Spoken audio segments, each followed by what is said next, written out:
బైబిల్లో మనం గమనించేటప్పుడు యోహాను సువార్తలో క్రీస్తు ప్రభు తెలియజేస్తూ ఉంటాడు. 4వ అధ్యాయమో 24వ వచనమో మనం గమనించినప్పుడు క్రీస్తు ప్రభు మాట్లాడుతూ యోహాను సువార్త 4వ అధ్యాయమో 24వ వచనంలో ఈ రీతిగా తెలియజేస్తూ ఉంటాడు. దేవుడు ఆత్మ గనుక ఆయన్ను ఆరాధించువారు ఆత్మతోనూ సత్యముతోనూ ఆరాధించవలెను అనేనో. దేవుడు ఎటువంటి ఆరాధనను కోరుకుంటున్నాడో ఆయన తన వాక్యంలో చాలా క్లియర్గా తెలియజేశాడు. అటువంటి ఆరాధనే నేటికి కూడా మనము చేయవలసినటువంటి అవసరం ఉంది. నేటికి మాత్రమే కాదు, ఇంకొక 100 సంవత్సరాల తర్వాత, ఇంకొక 1000 సంవత్సరాల తర్వాత, ఇంకొక 2000 సంవత్సరాల తర్వాత మన ఊర్లలో ఉన్న రోడ్లు మారవచ్చు, మన బిల్డింగ్లు మారవచ్చు, మన కోట్లు మారవచ్చు, లేకపోతే అంత డిజిటలైజ్ అయిపోవచ్చు, టెక్నాలజికల్ ఇంప్రూవ్మెంట్స్ ఎన్నో రావచ్చు. కానీ దేవుని ఆరాధన పద్ధతి మాత్రము మారకూడదు కూడదు కూడదు. కానీ ఈరోజు ఏమైపోయిందంటే అన్నింటితో పాటు ఆరాధనా పద్ధతులు అనేటువంటివి పూర్తిగా మార్చేశారు. బైబిల్లో మనం గమనించినప్పుడు క్రైస్తవుల ఆరాధన ఎలా ఉండేది అనేటువంటిది మనకు చాలా స్పష్టంగా తెలియజేస్తూ ఉంటాడు. 1వ శతాబ్దంలో వారు కూడుకున్నప్పుడు ఆరాధన అనేటువంటిది చాలా సరళంగా పవిత్రంగా ఉండేది. కానీ ఈరోజు మనం ఆరాధనా పద్ధతులను గమనించినప్పుడు ఈరోజు ఆరాధనా పద్ధతులు అనేటువంటివి ప్రదర్శనలుగా మారిపోయినాయి. అంటే స్టేజ్ షోలని మనం అంటూ ఉంటాం కదా, అవి స్టేజ్ షోలుగా మారిపోయినాయి. ఆరాధనా పద్ధతులు అనేటువంటివి వినోదం ఎక్కువైపోయింది. అసలు ఆరాధనలో వినోదానికి ఏమిటి సంబంధం? ఒకసారి ఒక ఆయన అంటున్నాడు, అబ్బా అయ్యగారు ప్రసంగం చెప్పాడంటే అంతా నవ్వే అని. అంటే నువ్వు నవ్వు కోరుకుంటున్నావా? అసలు దేవుని వాక్యం చెప్తే నీకు నవ్వేందుకు వస్తుంది? ఇక్కడ ఏమైనా కామెడీ షో జరుగుతూ ఉందా? మీరు చాలా సందర్భాల్లో మా సేవకులు కూడా ఎట్లా ఫీల్ అవుతూ ఉంటారంటే, జనాల్ని బాగా నవ్విస్తే మంచి సేవకుడు, ఆ నవ్వించేటువంటి సేవకుడు ఉన్నాడు అనుకోండి, కవ్వించే సేవకుడు ఉన్నాడు అనుకోండి, ఆయన్నే పిలవండి అని అంటారు. ఆయన దేవుని వాక్యం చెప్తున్నాడా, ఏం చెప్తున్నాడు అనేటువంటిది ఆలోచన చేసేది లేదు. ఈరోజు అసలు ఆరాధనలో నవ్వులు ఎందుకు వస్తూ ఉన్నాయి? దేవుని వాక్యాన్ని వినటానికి వచ్చినటువంటి వాళ్ళు ఈ షోలంతా కూడా ఎందుకు చేస్తున్నారు? ఈరోజు మనం ఆరాధనలు కనుక గమనించినట్లయితే ఆరాధనలు అనేటువంటివి స్టేజ్ షోలుగా, ప్రసంగాలుగా, అవి ప్రదర్శనలుగా మారిపోయినాయి. ఆరాధనలు అనేటువంటివి వినోద కార్యక్రమాలుగా మారిపోయినాయి. అందులో పరిశుద్ధత అనేటువంటిది తగ్గిపోతూ తగ్గిపోతూ తగ్గిపోతూ వచ్చేస్తూ ఉంది. ఈరోజు ఆరాధన కార్యక్రమాలు ఎలా మారిపోయినాయి అంటే అదంతా కూడా ఒక స్టేజ్ షోలుగా మారిపోయినటువంటి దినాలలో మనం ఉన్నాం. ఇంకా కొన్ని చోట్లయితే ఆరాధన అనేటువంటిది ఒక సంగీత ప్రదర్శనలు అయిపోయినాయి. ఎలాగైతే మనం డిసెంబర్ 31వ తారీఖు లోకంలో కనుక చూసినట్లయితే ఆల్ నైట్, అంటే మొత్తము రాత్రంతా కూడా వాళ్ళ వినోద కార్యక్రమాల్లో ఎవరో సినిమా డైరెక్టర్లను తీసుకొచ్చి, సింగర్స్ని తీసుకొచ్చి, అక్కడ మ్యూజిషియన్స్ తీసుకొచ్చి రాత్రంతా కూడా వాళ్ళ చేత పాటలు పాడించి ఒక టికెట్ పెడితే ఆ రాత్రంతా ఎంజాయ్ చేద్దామని వెళ్తూ ఉంటారు. ఈరోజు ఏమైపోయిందంటే ఆరాధన కార్యక్రమాలు కూడా ఒక కాన్సర్ట్ హాల్ లాగా మారిపోయినాయి. అందుకనే వచ్చేటువంటి జనాలందరికీ కూడా మంచి మ్యూజిక్ వినిపించాలి. వీళ్ళు కూడా వచ్చే వాళ్ళు ఎలా వస్తున్నారంటే, నేను దేవుణ్ణి ఆరాధించాలి అని రావటం కాదు, ఒక మంచి మ్యూజిక్ అక్కడికి వెళ్తే ఉంటుంది. ఈరోజు ఆరాధన కార్యక్రమాలు అనేటువంటివి వ్యాపార స్థలాలుగా, వ్యాపార కేంద్రాలుగా మారిపోయినాయి.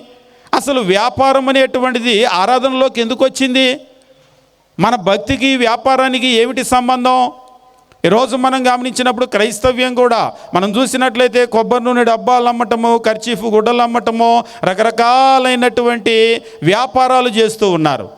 క్రీస్తు ప్రభు జీవించినటువంటి దినాలలో కూడా దేవుని మందిరము వ్యాపారటిల్లుగా చేసినటువంటి ఒక సంఘటన మనం చూస్తూ ఉంటాం. మరి అప్పుడు క్రీస్తు ప్రభు ఏం చేశాడు? ఊరుకున్నాడా అంటే ఆయన ఊరుకోలేదు.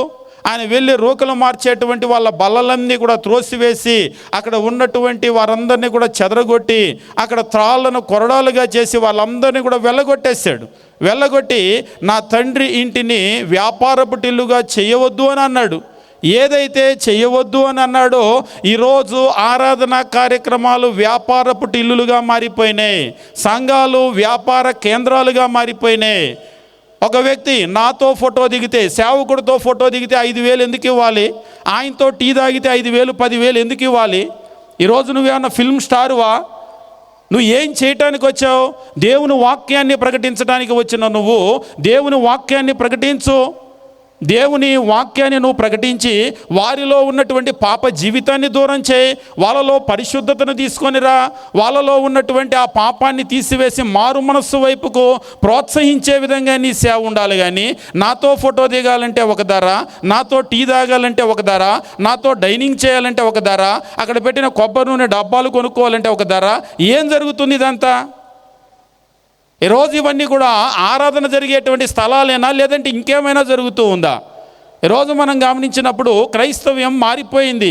ఎంత ప్రమాదకరంగా మారిపోయింది అంటే ఈ క్రైస్తవ ఆరాధనా స్థలాలన్నీ కూడా అవి స్టేజ్ షోలుగా మారిపోయినటువంటి పరిస్థితుల్లో మనం ఉన్నాం.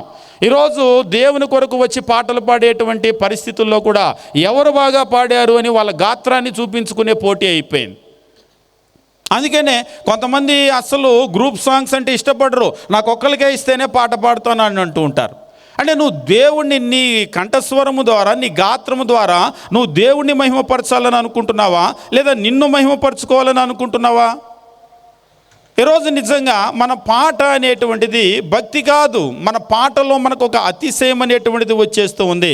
అలా ఏమైపోయిందంటే మనం ఆరాధనని పూర్తిగా మార్చివేసి ఈ భక్తి అనేటువంటి స్థానంలోనికి వినోదాన్ని తీసుకొని వచ్చేసాం.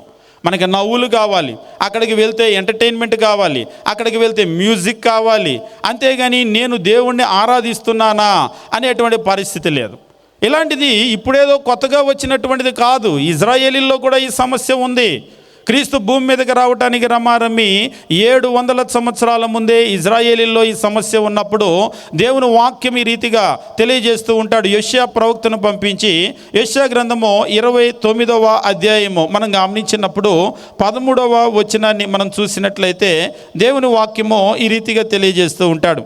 యెషయా గ్రంథము 29వ అధ్యాయము 13వ వచనము మనం చూసినట్లయితే ఇక్కడ దేవుని వాక్యం తెలియజేస్తూ ప్రభు ఇలాగు సెలవిచ్చుచున్నాడు, ప్రభు ఇలాగు సెలవిచ్చి ఉన్నాడు, ఈ ప్రజలు నోటి మాటతో నా యొద్దకు వచ్చుచున్నారు కానీ పెదవులతో నన్ను గనపరుచుదురు కానీ తమ హృదయాలు నాకు దూరము చేసుకొని ఉన్నవారు, వాళ్ళ హృదయాలు దూరము చేసుకొని ఉన్నారు.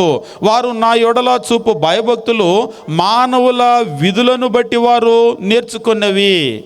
మానవుల విధులను బట్టి నేర్చుకున్నటువంటి భయభక్తులే కానీ దేవుడు నేర్పినటువంటి భయభక్తులు కావు.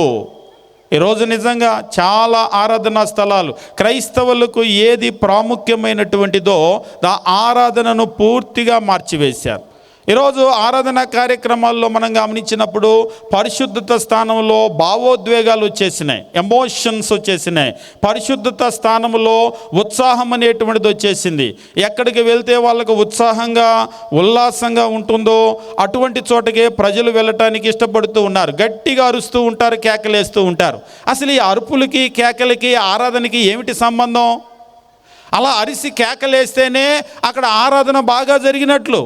అంతేగాని దేవుని వాక్యాన్ని ఉన్నది ఉన్నట్లుగా చెప్తూ ప్రశాంతంగా ప్రజలందరూ వింటూ విన్న వాక్యాన్ని నేర్చుకుంటూ నేర్చుకున్న వాక్య ప్రకారం తమ జీవితాలను మార్చుకొని పాపాన్ని వదిలిపెట్టి పరిశుద్ధత వైపుగా వెళ్తే అది వాళ్ళకి ఆరాధన అనిపించదు. మీ దగ్గర ఏంటంటే సప్పగా ఉంది, మీ దగ్గర ఏంటంటే ఏమి ఎగరటాలు గంతులు పెట్టాలు లేవు, ఇక్కడికి వస్తే నాకు నిద్ర వచ్చేటట్టు ఉంది, నీరసం వచ్చేటట్టుగా ఉంది. అదే అక్కడ అరిశారనుకోండి, గంతులు వేశారనుకోండి, అలా గనక చేసినట్లయితే ఇక్కడ నేను ఆరాధనకి వచ్చినప్పుడు నాకు చాలా సంతోషంగా ఉంది అని అంటూ ఉన్నారు. అంటే ఈరోజు ఆరాధన పద్ధతులు అనేటువంటివి పూర్తిగా మారిపోయినటువంటి ఒక ప్రమాదకరమైనటువంటి స్థితిలో ఉన్నాం. ఆరాధన అనేటువంటిది ఒక స్టేజ్ షోలుగా మార్చేశారు.